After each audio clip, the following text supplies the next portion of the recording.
The blade is very sharp, but you are welcome. Years ago, strangers were always welcome in the castle, before the fire.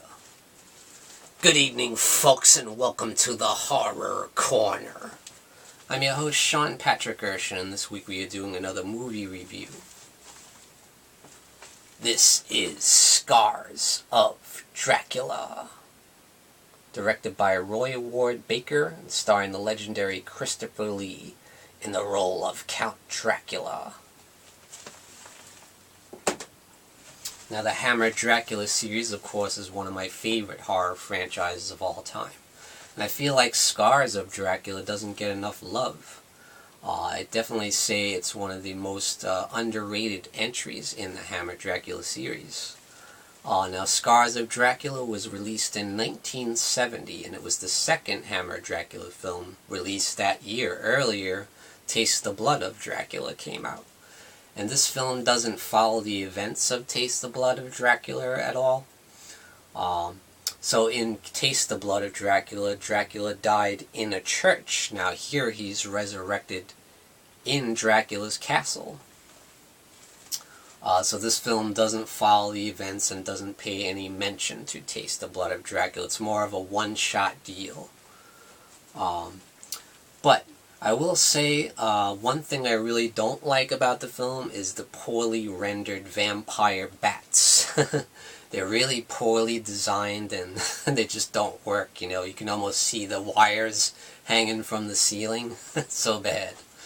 Other than that, this is a fantastic entry in the franchise. If you can look past those bad vampire bats, there's a lot of great stuff here. Especially Christopher Lee in the role of Count Dracula. He has one of his best performances in this film. And we get to see a lot more dialogue from Dracula. He has a lot more to do.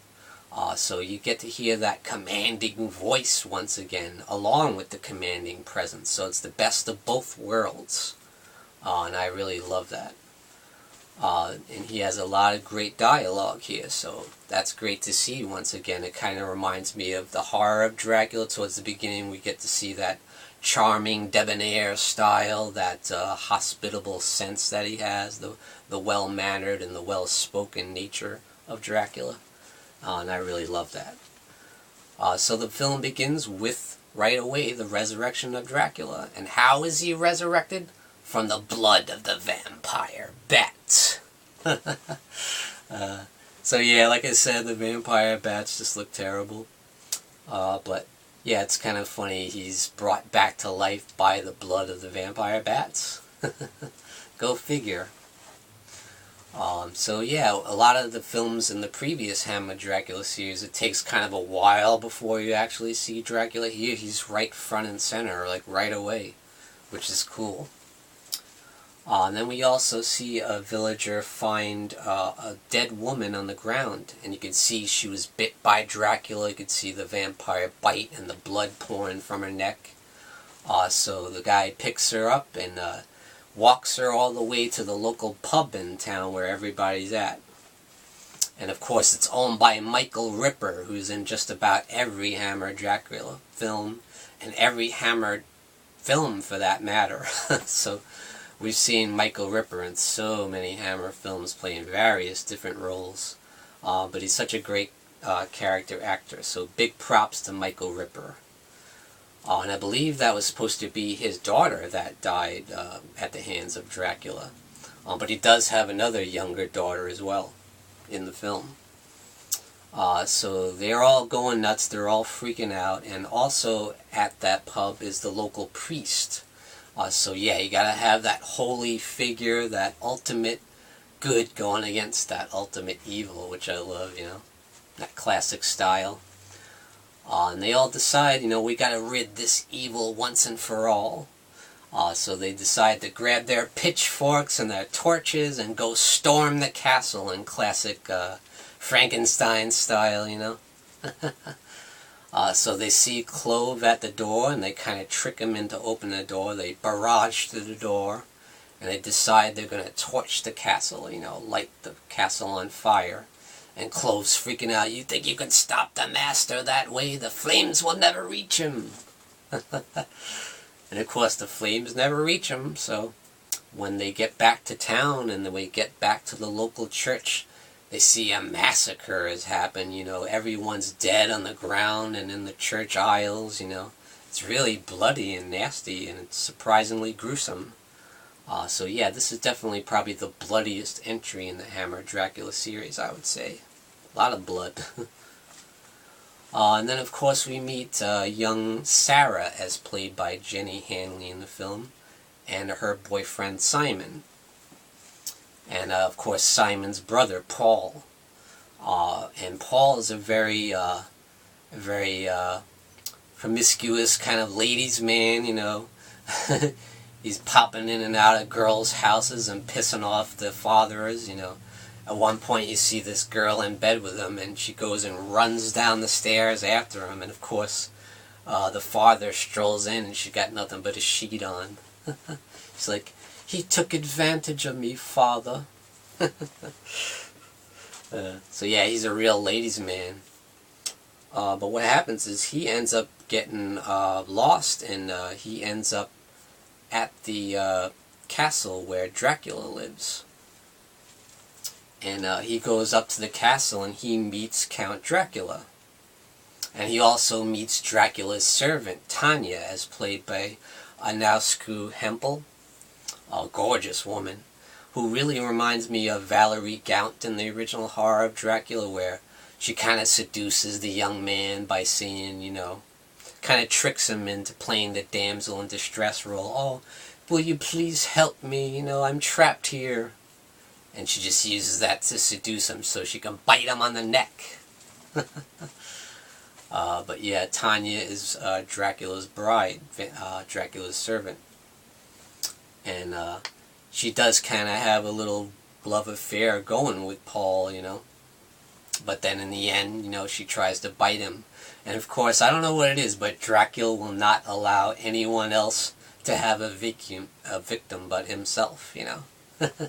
Anytime some other girl tries to bite someone, he's always like killing her or throwing her away, you know.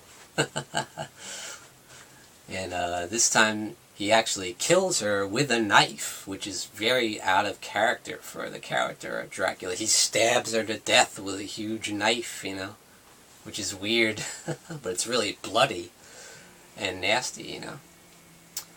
But yeah, that was kind of out of character for Count Dracula to stab a girl to death. And he also torches his assistant Clove with a sword. He like puts a sword in the fireplace and burns him with it. And I think that's why it's called Scars of Dracula, because Clove has scars all over his body from Dracula, getting him with the sword, you know. So yeah, a couple things you don't normally see from Count Dracula, but interesting. So Paul ends up disappearing at the hands of Dracula, you know, and of course Sarah and Simon wonder where the heck he went, so they go off looking for him. And they end up at the castle Dracula as well, and Dracula is there to greet them with all his charm and his good looks and his well-manneredness, you know. He's like, "Your bed has been prepared." And he lays out this really nice dress for her to wear, you know. And, the girl really catches Dracula's eye, you know. He wants her to become his bride. So he does attempt to do that, but he finds at night, when she's in bed, she's wearing a crucifix on her necklace. So he goes in, he's like, "Oh," you know. And he tells Clive, "The cross," you know. It's very similar to, you know, Dracula has risen from the grave, and he's like, "Get that thing out of my sight." Where here he's like, "The cross." I love it. I love Christopher Lee. But yeah, of course, in the end, they end up having it in classic fashion. They end up having a big final battle at the top of Dracula's castle. And it's epic showdown. And you get spoiler alert, spoiler alert. You know Dracula's gonna die. He dies in every single Hammer Dracula movie, so you know he's gonna die in this one. But this one is one of my favorites. It's very dramatic. He goes to impale young Simon with this big steel metal rod that's sharpened, you know.